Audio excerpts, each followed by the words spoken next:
All right, good morning. I'm going to go ahead and start. I appreciate you all being here this morning, and thank you to Councilmember Joe Buscaino. I also want to point out the two members that live the absolute furthest from City Hall have been here. We're here on time this morning. Anyway, welcome to the Public Safety Committee meeting, and today is Tuesday, March 21st, and we're going to go ahead and have several items for consent. I want to move that we'll have items 1, 3, 6, 8, 9, 10, 11, 12, 13, and 14 for consent. Okay, so moved. So that'll be the order without objection. And that'll also, that will mean that items 2, 4, and 5, 7, and 15, we'll go ahead and hear those items. There are a number of speaking cards here. And since we don't have quorum, it doesn't satisfy public comment. So we'll note and file that you filled out cards here. No public comment. And you won't yell out from here. There will be no public comment for this meeting, since we do not have a quorum, as per the rules. Excuse me, now, Herman, you're disrupting the meeting. That's your third warning. So I warned you right before we started as well, twice, and so that's your final warning.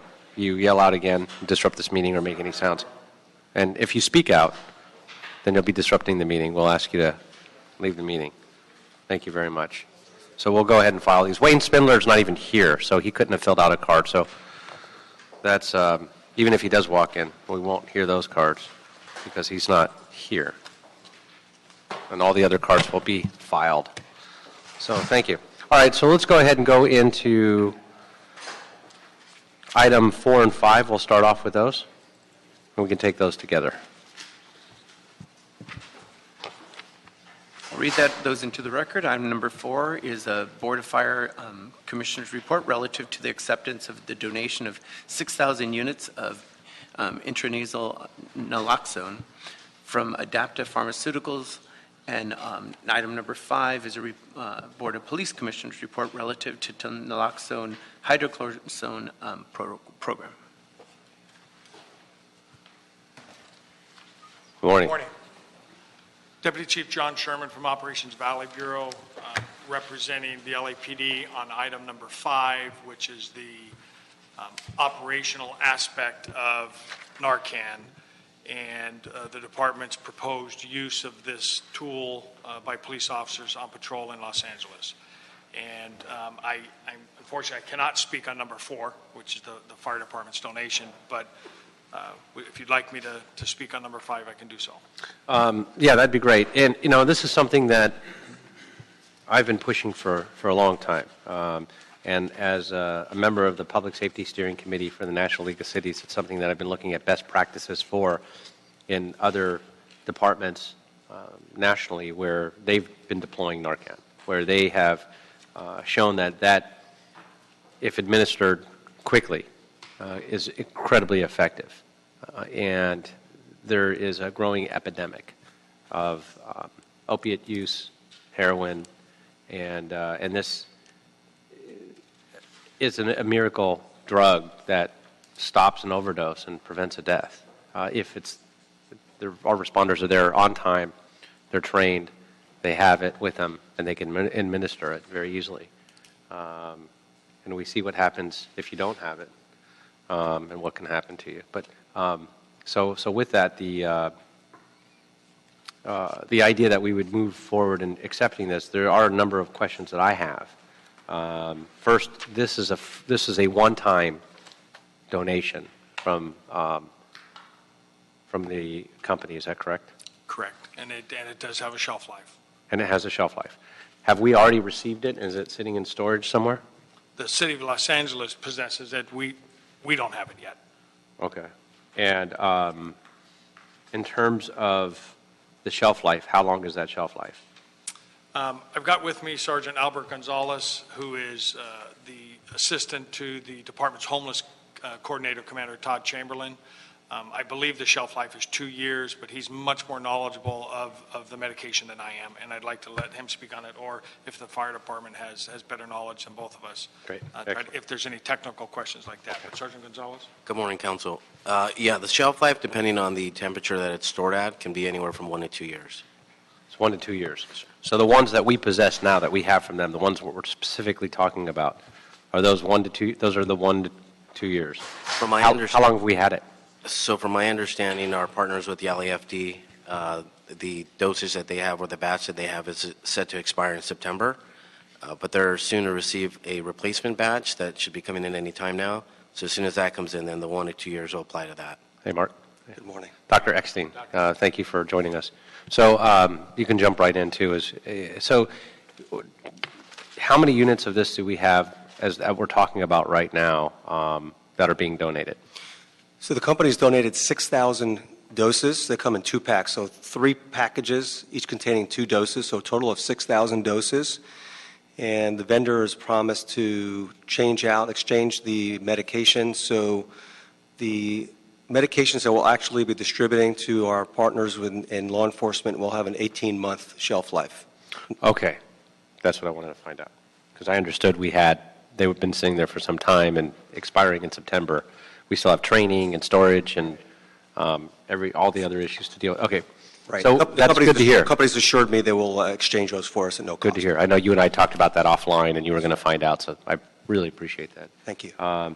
In terms of training, what's going to be involved in training? What do we need to do, and how long will that training take? Is it a simple online video, or what's involved there? The Fire Department, our EMS Bureau, has taken the lead working with LAPD partners. We've already conducted 1 training session.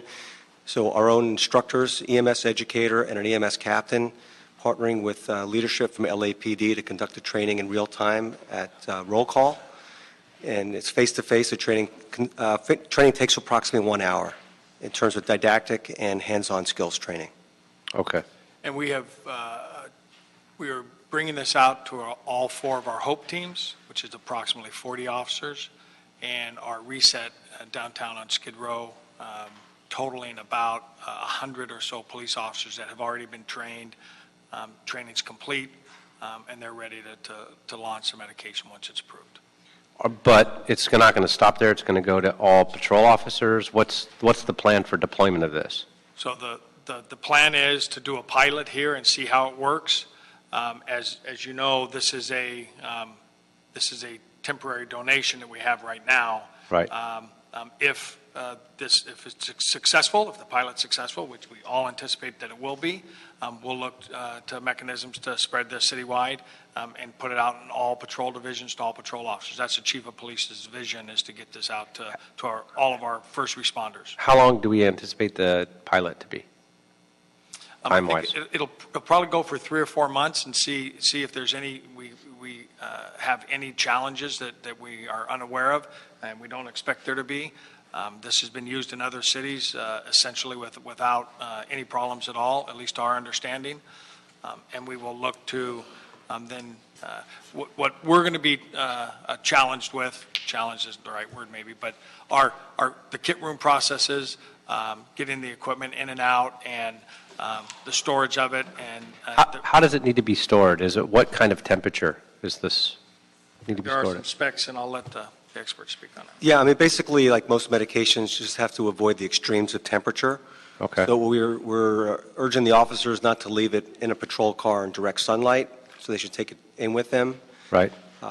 Again, as mentioned, this has been used successfully in other law enforcement agencies around the country.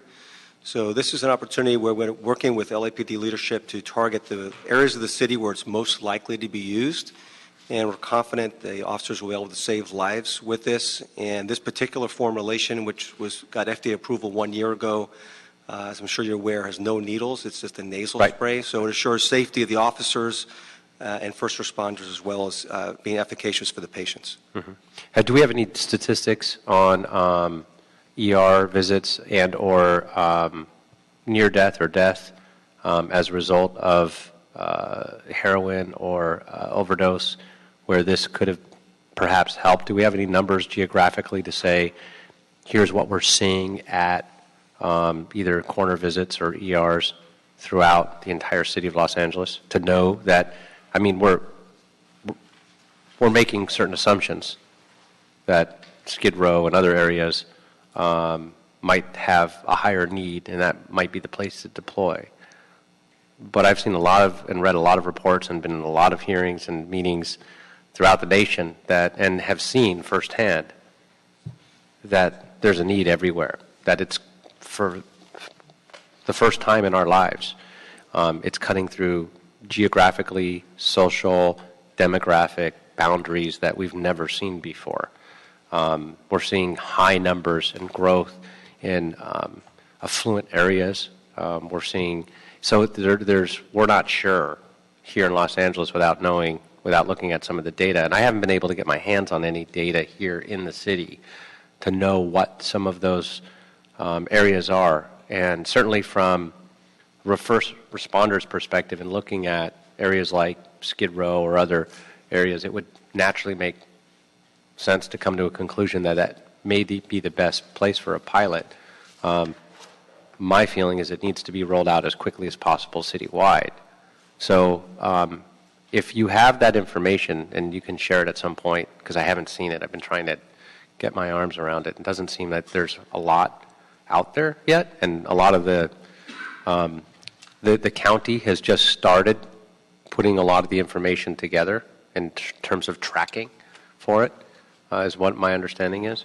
I'd like to see that, but I'd also like to see, if you said it's about a 3-month pilot, this pilot come back to this committee in 90 days, if that's okay, so we can hear what's the update, how's it going, can we push it to get it out there quicker and make it citywide. I mean, if the faster we can put this in every officer's hands, the more we can do to make this readily available and immediately available in the case of an overdose. That's a life that we could save. So I want to push to see what we can do to make that happen. And that's our vision, to get it citywide, Councilmember. Yeah, I know. Okay. That's great. No, I really appreciate that very much. Certainly, we're happy to provide data on the usage of Narcan by our paramedics, but as you correctly pointed out, most people think of this antidote being used just for individuals who overdose on heroin, but as we know now, prescription opiates actually took more lives of Americans last year than illicit drugs. Right. So the need for Narcan knows no socioeconomic borders. So I want to extend my gratitude to this committee and our partners in LAPD for working with us to make this program successful, and we're very confident it will be successful and will help save lives. Well, there was a media story recently that said prescription opiates took more lives last year than guns did for the first time, and it's a growing problem. I walked into a meeting at a local high school in my district about a year ago, and they invited me to come speak on a panel with some of the officers, and it was an organization that you may be familiar with called Billy, Because I Love You, and it's about parents who have children in high school who are either addicted to heroin and or opiates. And I walked into this 8 o'clock at night, Tuesday or Wednesday meeting in a auditorium, and there were 1,000 people there. This is a local high school in Granada Hills. There were 1,000 people there. You start looking at those numbers, it's staggering. So, this is not a solution. It's a death prevention, but it's by no means a solution. We've got to get there before they get addicted, certainly, and start. That's one of the things we want to bring back also is we want to hear what's going on with the city attorney and what we're doing with the DA to start going after physicians who are overprescribing, or those chronic writers, the ones who are ripping through prescription pads and order them by the dozen daily. We want to start looking at the chronic subscribers and what we can do to track it. Some of the movements that are coming out of Washington, which are to track online prescriptions by physicians, some of the other things that are moving forward to stop this. We want to pay close attention to that here in Los Angeles. We've been fortunate that wave hasn't hit here like it has the rest of the country, but it's traveling here, and we're already seeing those numbers. And so I think there's a lot we need to do to get in front of it, not just on the back end with first responders, but from an educational perspective, but also from a law enforcement utilizing DA and our other partners and city attorney's office to find out how we can make sure we go after those who are simply writing prescriptions to, that seems to be the answer nowadays for a lot of physicians. They show up and somebody's got a pain, they write them a prescription, a pain med, and now you've got a new addict. And a lot of young athletes and others that are getting injured, that seems to be what we're seeing waves of. Kids now are having what's called pill parties, and the whole idea of a pill party is that you're supposed to raid your parents' cabinets for whatever pills you can find and simply dump them in a bowl, and as you walk into the party, you mix it up and just take a pill. You don't even know what you're taking. That's insanity that's happening. I mean, it's crazy, so we need certainly more education out there, and this is only the beginning of a conversation, so I really appreciate you coming together. I'll turn it over to Joe Buscaino. Thank you, Mr. Chairman, for your leadership on this. As you know, it's been the opiate epidemic is impacting not only our city, but municipalities across the country. And your leadership on the National League of City is evident, and be able to deploy this resource is going to be helpful. The question I had on the training, I understand it takes about 1 hour to train our officers. What would be the timeline to have all of our patrol officers trained on this? I know we're deploying this on as a pilot program. Is that my understanding? The pilot is all 4 HOPE teams and Reset. And Reset and Skid Row. Our next phase is the Central Patrol Division. Again, kind of a finite group. And then it's going to be a matter of scheduling with instructors and roll call rooms. Okay. We'll do it via some form of training within our roll call rooms and our training coordinators to get everybody trained up. The ultimate goal is to have this citywide, my understanding. Yes, and the only reason that we're not going citywide is because this is a brand new endeavor for the police department, and we obviously we know what's occurring in other cities, but we want to see if there are any other logistical challenges. Obviously, there may be some financial challenges if the donation doesn't continue.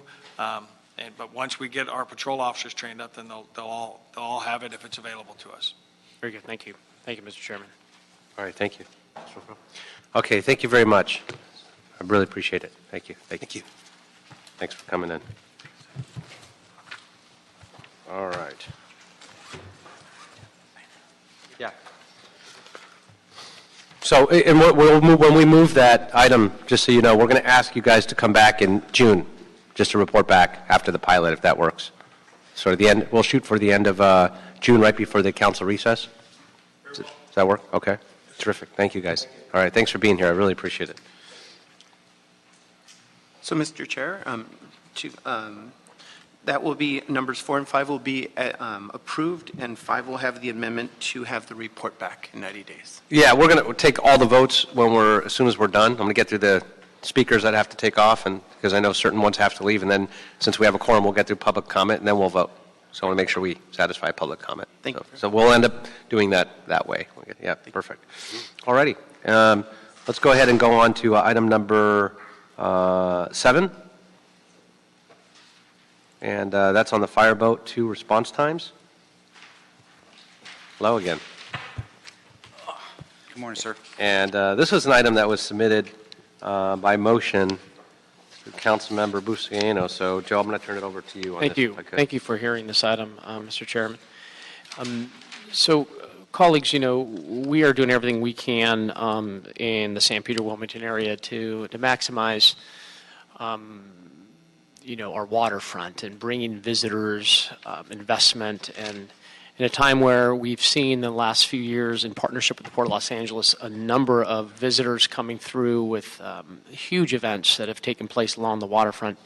Equally important is to ensure that we have the adequate resources along the waterfront to provide public safety resources. And in this case, it was important to not only ensure that we have fire resources on the land side, but also on the water side as well.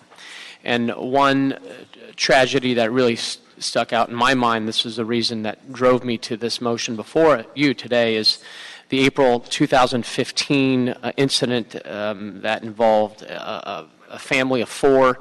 A car plunged into the main channel of the port at the San Pedro Slip from the Ports of Call parking lot, resulted in the death of two kids.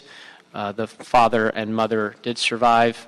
I responded to the incident, and there I met firefighter Mike Meza, who couldn't wait long enough for the boat 2 to arrive and dove into the murky water to search for the two young children trapped in the vehicle below.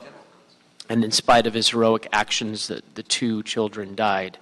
This incident highlighted the need for better equipment and training for firefighters assigned to Station 112. In fact, I think I spent a lot of time in the last few years since that incident in 2015 at Fire Station 112 and meeting with the firefighters and the divers there. And at a time where we're redeveloping the waterfront, as I mentioned, we're working to bring more visitors to the harbor area. It's critical that we ensure the fire department is equipped to respond to emergencies on the water. Now, since that incident, we've had other medical emergencies.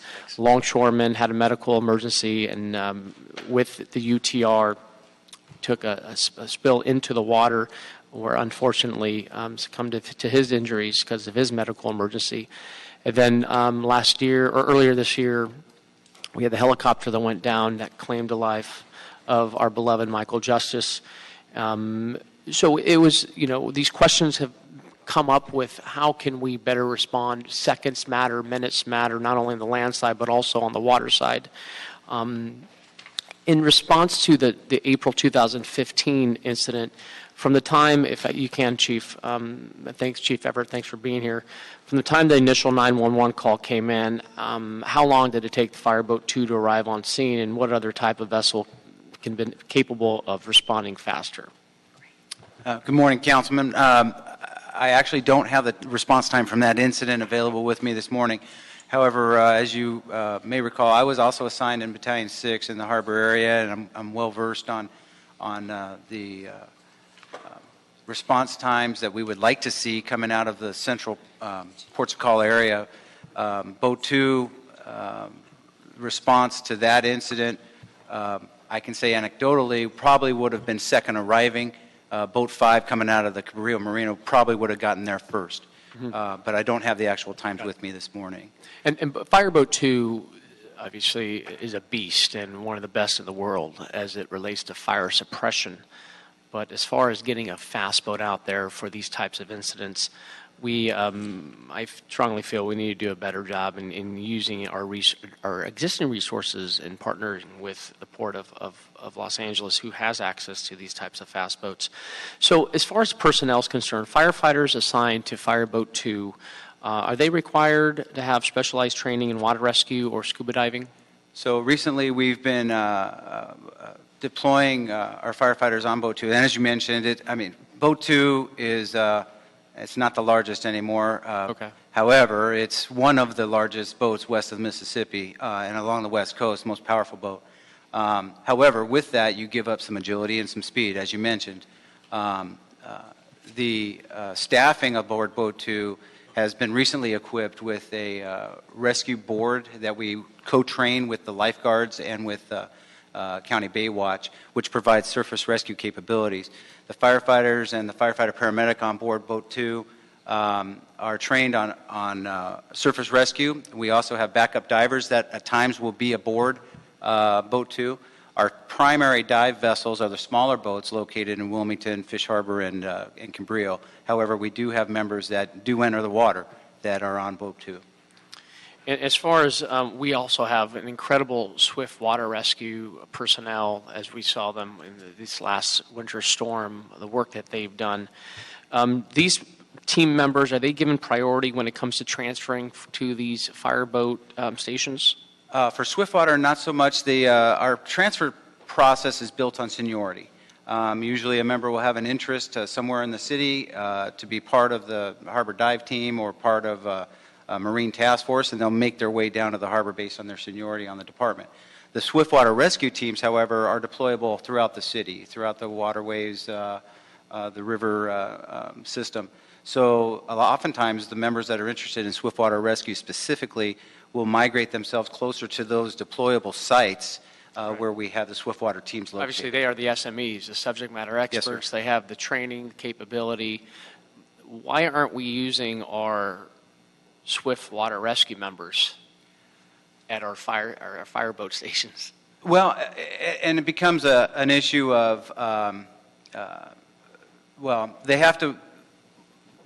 we can deploy them on a cadre basis like we would during a rainy day. We could send them to the port. However, their assignment choices based on seniority and based on volunteering for the assignments in the port is really based on the member. We don't have a swiftwater team assigned specifically in the harbor. Their training really comes in on the actual moving water in the riverways. They are great in the water, and they would be fine in the port, definitely adaptable, but it's not necessarily their forte to work specifically in the dive operation. They're very surface rescue oriented, and in the harbor we have our dive oriented members as well. So I think the specialties, while similar, there are some differences, and really the assignment choices are based on the member's preference. So it's one of those things where they would have to put in for it. So as far as budgeting for a faster response boat, how much would a fast response boat cost, and did the department submit a budget request in this next coming fiscal year?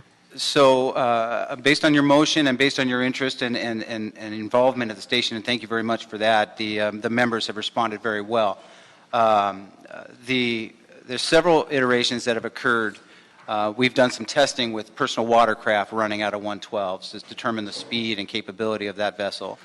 We've also done some testing with other types of vessels that would provide us surface rescue capability, subsurface rescue capability, the speed and agility needed in that central port area near ports of call where the activity is so increased. Right.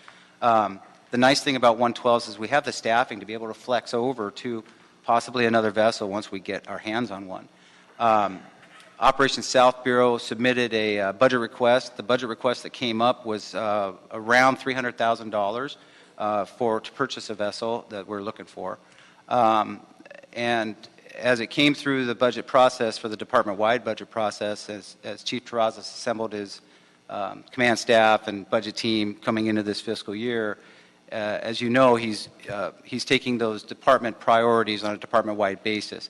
So based on that, based on the fact that we're looking at a structural deficit in the next year, and also the fact that we do have alternative solutions in place that won't impact the budget for next year for this particular reason, the actual request of Operations South Bureau did not make it into the department-wide budget that we submitted. See, I struggle with that. We can't wait for, again, I understand. We can't be responsive and wait for these types of incidents to continue because, again, we're populating the waterfront in that central area, ports of call. Let me paint a picture for you, Chief. Maybe you can help explain this. So Fireboat 2, when they respond, again, fire suppression boat goes out 6 knots.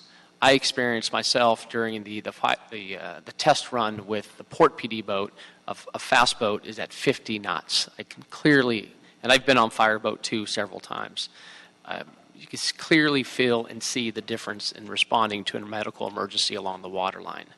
So that alone can, I'm hoping that, that'll get the fire department to be more motivated to work with our resources, our existing resources, and also look at port security grant funds that can be applied for. I do know that we have grant funds available. Have they ever been earmarked for getting a fast boat at 112s? So we've looked at MICLA, we've looked at port security, specifically about a fast response boat out of port security. I would have to research it. I know a lot of other equipment has been purchased out of port security.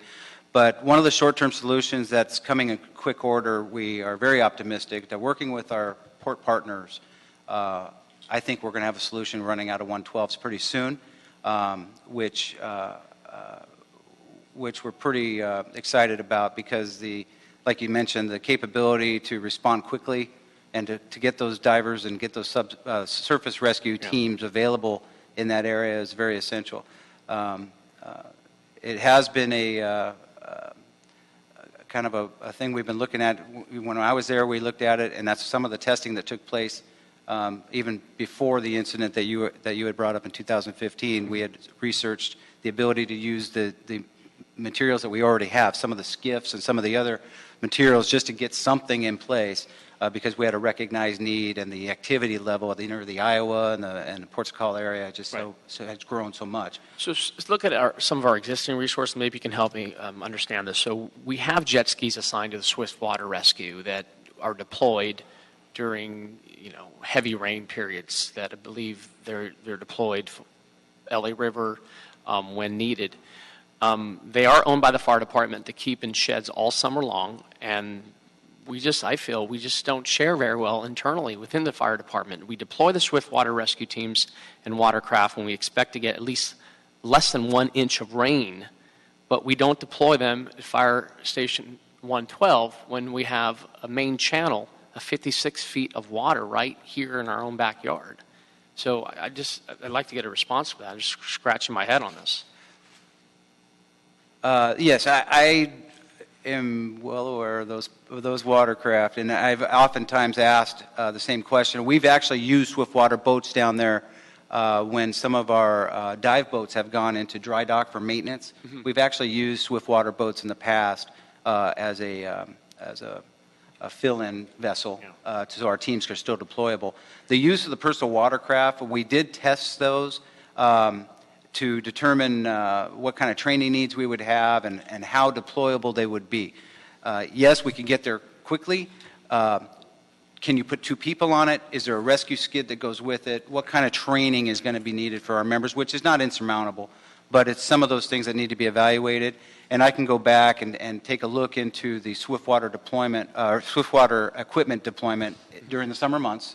I do know that the Swiftwater teams train a lot during the summer months, and those watercraft are used not so much in the city, but when they go and train in the rivers and they take these things out, they're gone for a few months or a few weeks, I should say, out of the summertime months, and which would make them unavailable. But that doesn't mean it's all summer long. So we can definitely take a look at that and get back to you on that. And then, when we did that trial run with the Port PD fast boat, I do know they have some in storage, and they're just sitting there collecting dust. So if there's a way to partner with the Port of LA and, again, use some of our existing resources while we're putting in these grant requests and putting in these budget requests in the next fiscal cycle to get something out there. I go back to that incident, which I saw firsthand, the rescue efforts. And, Mike Meza, who's now a captain, he couldn't wait for Fireboat 2 to get there. He couldn't wait for the Cabrillo Beach fast boat to get there. And that's why, when the rescue ambulance responded to the San Pedro slip, he did what he'd had to do, and that was to dive in and rescue the two, the mom and dad, who was on the surface water there. Back, if you can just help me understand the personnel issue on the seniority. So it's based on how many years you have on the fire department to get down to work the fireboat? For any assignment in the department, Okay. Within rank, assignment priority basically has come down to past practice of based on seniority. So if you have someone who is licensed, who has all the credentials of being a diver, a swift rescue member, the seniority supersedes the person, the member who is, should say, who is more knowledgeable and more trained on it. See, it's something I struggle with that as well. I think we should fold in our brothers and sisters with the fire union and work with management to find some compromise there. Yes, sir. I think the only exceptions to the seniority-based transfer system is some of the specialty assignments, such as having an aircraft rescue firefighting certificate, part of the LAX requirements to be on the airport crews, things of that nature that have a requirement, urban search and rescue, where there's some of these specialties that have a requirement where you have to have certain training classes to maintain that assignment. Doesn't mean you can't get in there, get those classes completed, and then you stay on. And we have been working very well with the union on some of these issues, and I definitely can bring that up to them about the harbor assignments. Yeah, I appreciate that. As I was there, I see the specialty need of those members that work on the water, and it's definitely a unique assignment, very challenging. And Well, let me say that I'm happy you're in the position we're at today. That I know you'll advocate for us. You'll work with the fire department, work with the city council and fire chief to get the adequate resources we need on getting a fast boat down there in light of what's taking shape there, the transformation of the LA waterfront, massive events just this last weekend, groves of cars going into the San Pedro Fish Market, lines backed up, so we do need the resources necessary in the event there is an emergency. I know, Mr. Chairman, response times are very important to you. You have led this committee with due diligence in getting FireStat up and running, and to your credit, we've seen increased response times on the land side. So I'd like to see some increased response times on the water side as well. Thank you, Thank you, Chief Everett. I just have a quick question as well. Yes. And just so you know, Joe, we don't have no delay in water response in my district at all. It's not a problem, so we appreciate that. There's no water. Well, that's true too. So I also have heard some issues about some reimbursements from the port in terms of replacement engines on some of the boats as well. Are those still unresolved? Yes, sir. So it's maintenance in general. Right. And maintenance in general. And so our fleet of fireboats, we have an MOU with the port Right. that deals with maintenance of the boats. It deals with haul outs, which can be very expensive. And the longer that the boat sits in the salt water, the more maintenance is required. So if it goes a year or 2 years longer than it's supposed to, then that bill's going to be a lot higher. My understanding at this point is reimbursement hasn't been received yet for the last haul out of one of our small boats, and I do believe boat 2 is due. And that was about 200,000? Yes, sir. Yes, sir. Well, it's not actually part of this item, although it's they're certainly married, the issue. And if the council member from the district wants to entertain a motion, be happy to second that and bring that item to committee and find out what the port's doing for these reimbursements. Right. 'Cause We have to that's hold certainly them. We ought to hold the port accountable for these reimbursements, obviously, to ensure that. big issues there. Yep. Yeah. Okay. Great. Excellent. sir. Thank you very much. If I can, I'm sorry. Yes, of course. Before the chief leaves, Mr. I just want to, first of all, to Mr. Buscaino, great points about deployment of resources where they're most needed. But I just want to take a moment to thank the fire department and your swiftwater rescue and your urban search and rescue on the recent tragedy of Eli Rodriguez, who was found 8 days later in Atwater Village in the LA River. I was there on scene, and I saw how tenderly the tragedy was handled with his family firsthand. And I really want to commend the fire department and the police department for just exemplary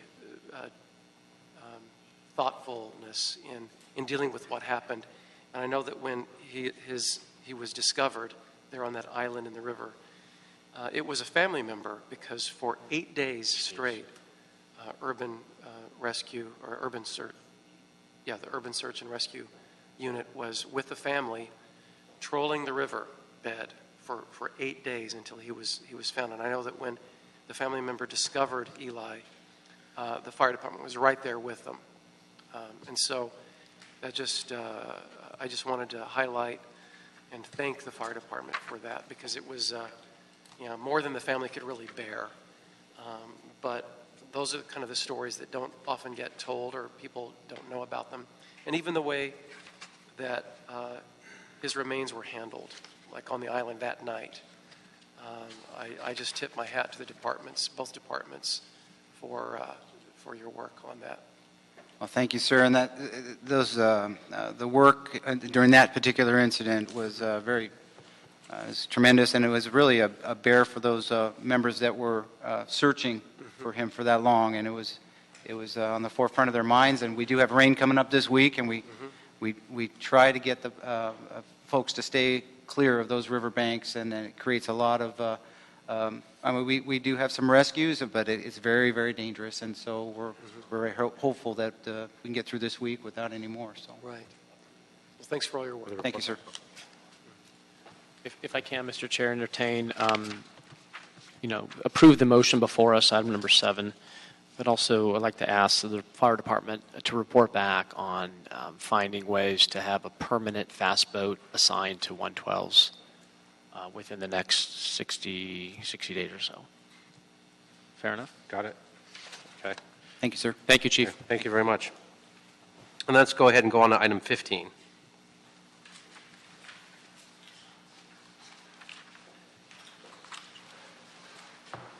Hello, good morning. Morning, sirs. Morning. How you doing? Good, sir. Good, good. Morning. All right, so we could just cut to the chase on this. So right now, this is a fund for training activities, and there has a maximum revenue receipt limit of $1.5 million. So that's the maximum that can be in the fund at any one time. Anything over that amount rolls over into the general fund. Is that correct? Yes, sir. That is correct. And so what is the source of the funds? Where does it come from? From vocational education training, basically, it is a fund that is generated by firefighters, and that money is for firefighters for their training. And it's actually the number of hours that they're actually training at each training event. Right. And Excuse me for 1 second. You're disrupting this meeting. You can go and submit things to the Sergeant at Arms, Herman, but not to sit and chit-chat at the side. So that's really disrupting his position and authority here as well. So another disruption, that's the 4th one. You'll be asked to leave. So thank you. Okay. So through our agreement with East Los Angeles College, they actually generate funds for us and reimburse us for our hours. So those hours are actually generated by our members. The fund is. Oh, well, so walk me through that. So your members are out there training, Yes, sir. right, and and they're paid on the city's dime, Yes, sir. correct, out of your department, Yes, sir. an allocation to go train, and so it's a full cost recovery. It's various. They actually get paid for the classes. There's a class assigned to each training event by East Los Angeles College, and that's how they are reimbursed from the state, and then they reimburse us a certain amount. And so why would it have a cap of 1.5? Where did that come from? If you're spending more time and getting then therefore more reimbursement, and it's part of, I'm lost on. The cap was actually self-imposed. We actually did a lot of research, and it was originally $1 million. This is back in 2001.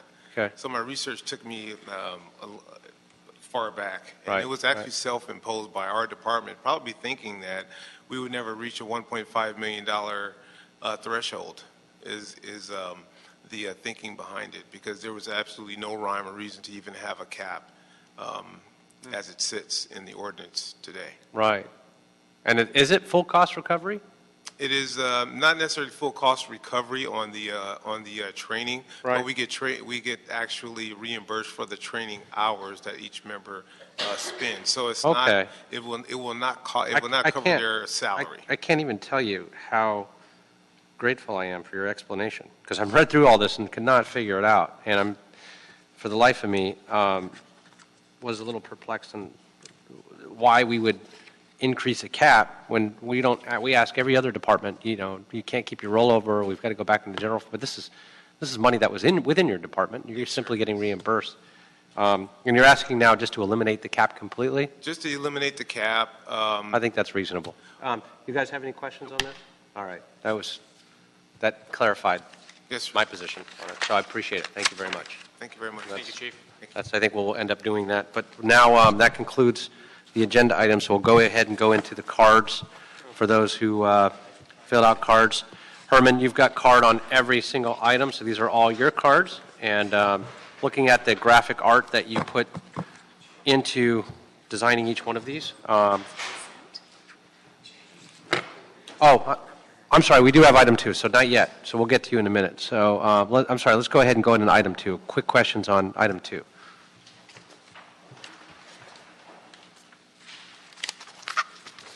Thank you for your patience in being here this morning and waiting. Thank you. So I read through this, and it, to me, was very fascinating. Well, I also learned something new. I didn't realize that 211 was actually a nonprofit. I thought it was always assumed it was just the county, but it's actually operated through a nonprofit.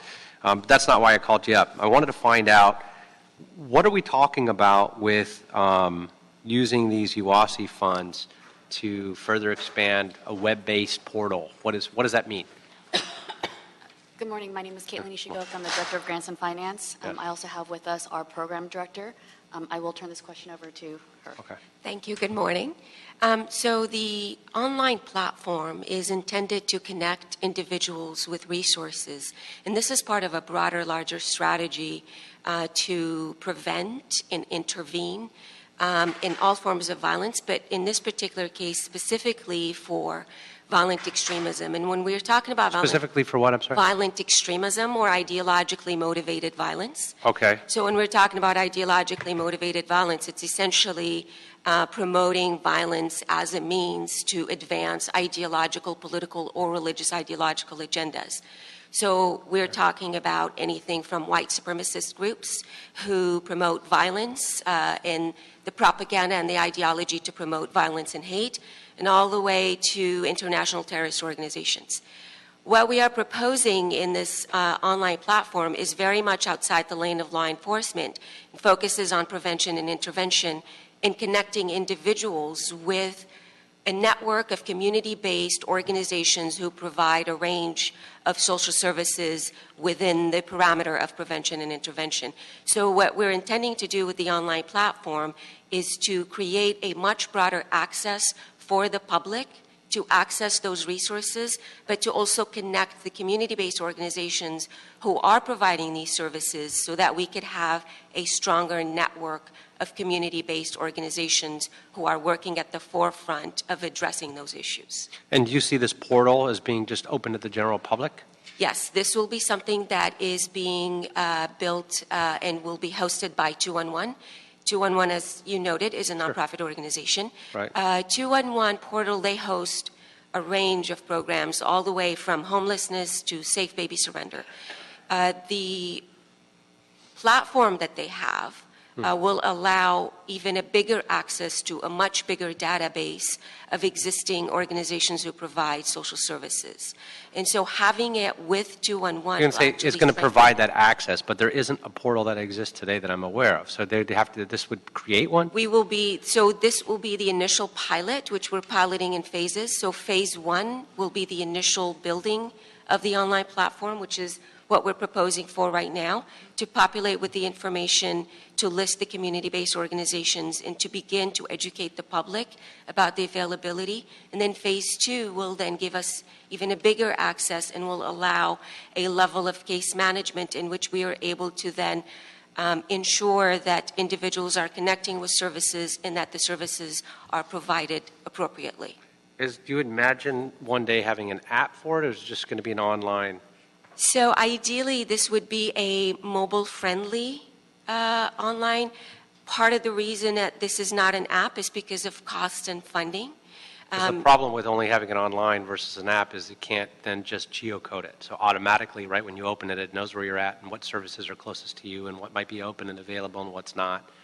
Do you see that going in that direction? Sure. No, absolutely. And so this is something that 211 has the capability through their database. They'll be able to identify the geographical location of the individual who's seeking services. Mm-hmm. So in that regard, they'll be able to link them. Right. But part of what we're also proposing to do with this online platform is to make it mobile friendly, right, which is a bit different than an app, less costly than an app. But ideally, down the line, if this is a successful project to where we're able to successfully show the services that are being provided, then we'll move into the app. And will it be multilingual?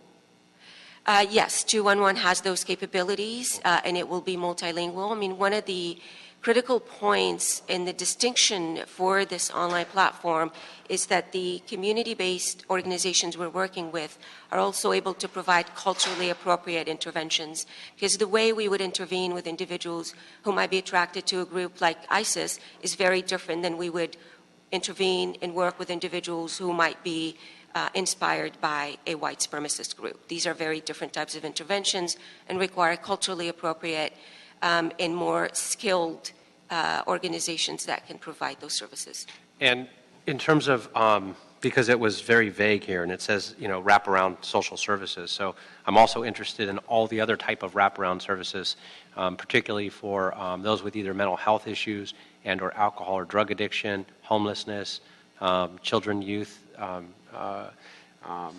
abuse issues, all those kinds of CBOs that exist here today, that there is no directory of them. There's no resource directory, and the ones that are printed are out of date.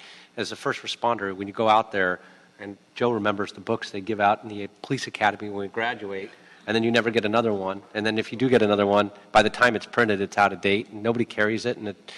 And so we've got, I've identified, or I identify first responders as police officers, firefighters, teachers, principals, nurses, and physicians. And those are really first responders. Those are the people. And one last category is clergy. When people are in trouble, those are who they usually go to first. They go to their clergy, they go to their teacher, they go to a nurse, and they go to a police officer or a firefighter, or that's just who gets to them first. And in every type of troubling scenario where somebody needs help. And it shocks me that in today's world of technology, here in Los Angeles, we don't have an app to help people. We have an app where you can actually order a pizza. We have apps where you can order shoes. You can track it as it gets on the UPS truck, and you know when it gets to your front door. We don't have an app to help people. And that's always been something very frustrating for me. In fact, years ago, I funded my own pilot app called LAPD Fred, which was the Los Angeles Police Department faith-based resource directory of doing an inventory of all the faith-based resources out there in my district and figuring out what they offer. Some offer homelessness programs, some offer food banks and shelter, some offer job training, clothing, and so we created our own app, and where we could actually pilot that and figure out how to help people. And the whole idea is to get this app in anybody's hands who's a first responder, that they have a real-time, geocoded database that has all of these resources that you're talking about, plus, right? And so when I saw this, I was very interested in this. I've been recently, in the last year, have reached out to Google.org, their nonprofit division, of trying to figure out how they can pilot this here in Los Angeles. I've met with Cisco, I've met with many of the large tech companies, and programmers. Everybody seems to be incredibly excited about this, and nobody seems to be biting on it. And so when I saw this, it was beyond fascinating. This is a dream that I've had for many years, and because it's a frustration of many first responders that don't have this information, and it's not readily available, and it's very difficult to find these resources and who's out there. And so what I'd like to do is not only move this forward, I'd like to do two things. One is I'd like to set up a meeting with you guys in my office where we can walk through, you can walk me through what are the stages, what are we looking to do. If this is truly a pilot, how do we extend it beyond that? How do we include maybe, different phases to include faith-based organizations? I think are really helpful. There's a lot of folks in the community that need help. That's where they turn. And so, and they offer a lot of wraparound services that, not all nonprofits do as well. So there's a good mix and of doing both of those things. And looking at developing it into an app, and maybe bringing on some partners and expanding that and doing this a lot faster than looking for federal grant reprogramming dollars, which take forever. Maybe there's faster ways to get more money and attention to this. And then the educational part, you have a $20,000 outreach budget. With all due respect, that's nothing. I mean, it doesn't get you anywhere here in Los Angeles, in the second most expensive media market in the United States. I don't know what you do with that. So maybe there's ways to do some PSAs and some other things we could be helpful for. So I'd love to partner with you on this. And then, so that was my first ask, if you're willing to do that. And then my second one is if you can come back here as soon as it's put together and give this committee a demonstration of here's what it looks like, and we can put it up on the screen and walk us through it.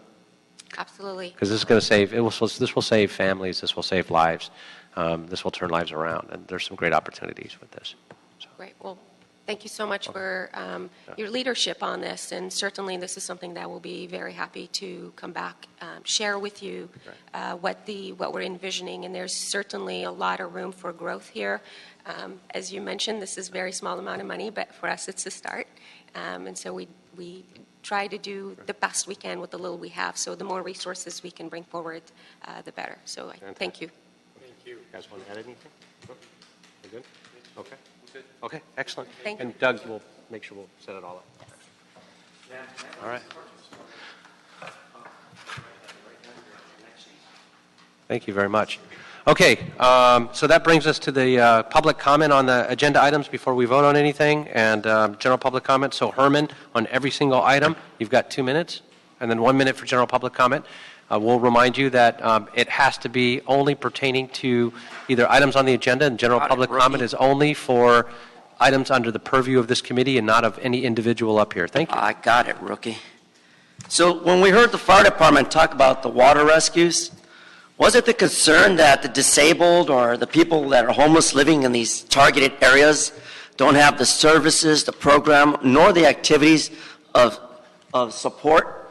Although these two ladies before me that spoke were talking about a wonderful program, but I find it hard to believe because I'm still waiting for the mayor, Eric Garcetti, Who's not on this committee, so you got to keep it on the agenda. To build the foundations around the ports to support the situation of getting better boats, to respond to homeless people like myself, dumbass. So when we have such a support and a system that can get to us on time, those fucking boats will meet the criteria of what's happening to the homeless near the port. And anyone who drives their stupid fucking car into the water, you can get saved immediately. And then what other item you asked me to be on, sir? All items you said I was on? You filled out a card for every item. Yeah, very good. Smart. Now regarding item 10, communication from the fucked up mayor relative to the fucked up appointment of Miss Tammy Membro, whatever the fucking police permit review. She's not even here to be acknowledged. What kind of fucking shit is that? What a bunch of stupid fucking idiots you are, Mr. Mayor. Then going to item number 11, Board of Fire Commissioners report relative to the appearance of the donation 19 elite coolers. Why don't you give the fucking coolers to the homeless people who need refrigeration for their milk and their dairy products? This way they don't have to fucking put a refrigerator on the sidewalk or streets, you stupid schmucks. And then going into what other items you said? All items? Stupid schmuck. Oh, here's one. CD15. Item number 7. Joe Busciano. Relative to reducing fucking response times for the fucking emergencies of medical services calls. Well, you know what? Why don't you go out to Imperial and Wilmington, dumb fuck? Okay, general public comment as issues pertaining to this committee for 1 minute. Now, when it comes to a disturbance, just simply asking the questions of whether we have a quorum or not, I don't find that a disturbance. That's all me and handsome Mr. Sergeant of Arms Dwork that we're speaking about on the side. So when you fucking ask people to stop talking on the side, how fucking stupid does that sound? What a fucking moron you are, Dibble Dwarf. Stop fucking with my participation and my activism here at City Hall, because it is not going to stop me. The Department of Justice hates people like you who allege people are doing some type of wrong, like you announced last week before going into recess on March Madness, when you said Mr. Herman brought to public safety a tool. Oh, I'm sorry. It was a threat. He brought a knife. Well, you know what the report of the newspaper says? Mr. Herman brought a tool, you stupid fucking schmuck. That's all it was. And I accidentally got through the fucked up service you have downstairs that don't protect us in City Hall. Thank you very much. All right, that concludes all the comment cards. And so let's go ahead and vote on the items. So we'll go ahead and move all the items. For item 8, it'll be receive and file. For item 7, per Mr. Buscaino, it'll be a report back within 60 days. And for item 4 and 5, it'll be a 90-day report back. So we're approving 7? Approving 7 with a report back. Yes, so we're approving that. And And they're going to report back also within 60 days for an update. So all these will be moved to council. All right? So that'll be the order without objection. That concludes the agenda, and we are adjourned. Thank you.